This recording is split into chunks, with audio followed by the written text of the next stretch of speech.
Let's see, am I tracking? I swear the autofocus has gotten worse on this thing, man. Come on, what the heck? Oh, there we go. Well, that's the perfect segue in today's video, because I want to ask the question, does it matter to get a new camera anymore? And not in the way that's like, does it matter to get a new camera anymore? Of course, there's like way better cameras than specifically this one, because this camera doesn't even shoot 10-bit, as some might say. But does 10-bit really matter if you have the right light? And because of ego reasons, I want to remind everybody that I'm a video editor, and this is no longer the channel that I'm focusing on. This is talk about whatever I want at random with no niche channel now. It was so all over the place that I'm decided to just kind of keep it all over the place. I have another channel that I do my more edited type videos on, and I edit for other people. I was watching Gerald Undone's live stream today. I don't know when this is released, so maybe a couple days ago maybe. Somebody at the beginning of the near the beginning of the live stream, asked Gerald a question about how microphones, right? People use 10-year-old microphones. Some people prefer 10, even 20-year-old microphones, and it's just fine. 32-bit float is great, but if the level's right, it doesn't really matter. And a matter of fact, some of those old microphones, some people prefer the audio from. If I were to buy a new camera, especially because mine's a pretty cheap camera that only shoots 8-bit, there's a bunch of features I would really like, especially that 10-bit,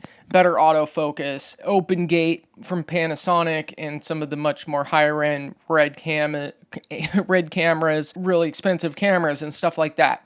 But when it comes to image quality, right? So is the question, microphones have been good enough for 10 years, and then our camera's going to get to the point we're using a 10-year-old camera? How about I answer it this way? We're probably at a 4 or 5 year point for cameras, where a 4-year-old camera or a brand new camera, what's the difference? There's 8K.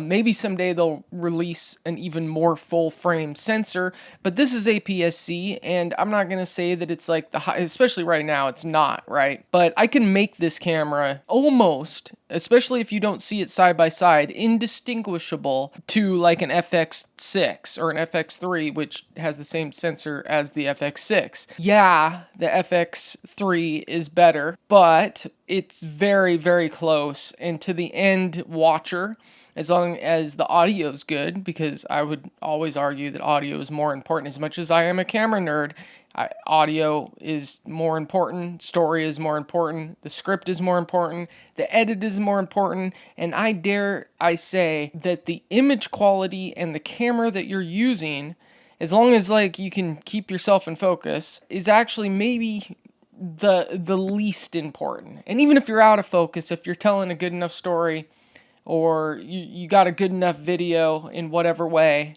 people probably still stick around. So like most camera nerds, we've watched comparisons of the iPhone 15 versus X camera. And I was watching one by Mark Bennett's Camera Crisis, he's like a stand-up comedian that talks about camera gear. I really, really like it. I've learned a lot. It's one of my more favorite camera gear nerd channels. He was comparing the Mark I ZV-E10, which is the camera that I'm shooting on, to the iPhone 15.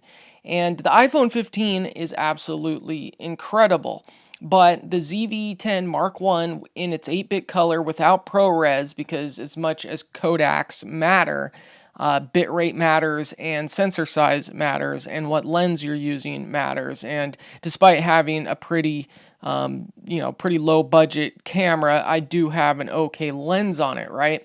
But and Android also has a lot of good phones, cameras as well, except they have a problem with syncing up if you're shooting with a regular and like trying to do multicam, which is a topic for another video that I don't even want to get into because it even confuses me. But it basically is like it doesn't shoot quite 29.97, it's like 29.98, or just regular, just standard 30 frames a second instead of like regular people's 30 frames a second, which is actually weird because of a whole history thing. What I'm getting at is the ZV-E10 did look better, which makes me think, a lot of YouTube and TikTok, and I mean, even Apple's event was shot on an iPhone 15 Pro Max, the A7S2. It's full frame, it's 8 bits, obviously, probably, more than likely, much better of a camera than an iPhone. Not to say the iPhone isn't a good camera. Does it matter that much? See, I know the audio matters, but does the image matter that much? What do you think? This is an iPhone 6. See, the thing is the human eye only sees so well. And if you pixel peep, and if you're like me and you're a camera nerd and you like watching cool movies, you edit videos or whatever, you're going to be more sensitive to that sort of thing. But if there's a good story, you still watch it. If it's in 4K, it's probably good enough unless you have like a giant screen in front of you. Eventually, everybody will be shooting 3D or something. We'll have chips in our brain. And of course, the next camera will be better. But is there a time, because it's just interesting, right? Because people do buy those old microphones. Is there a time that the camera will be like the microphones? Does it only get so good? Will people prefer the image off the FX3 over the FX whatever in 20 years? Or 10 years? Or 5 years? Or, I don't know. It's just a thought. Remember to like, subscribe, and check out my other channel. Sean Martin Flicks is still alive, baby. Do you think aliens gave us the technology for cameras?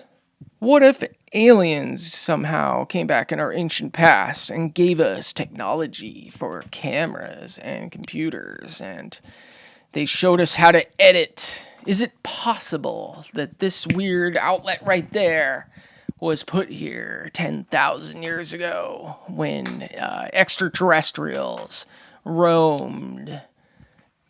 Yeah, that's what my other channel's about, is strange stuff.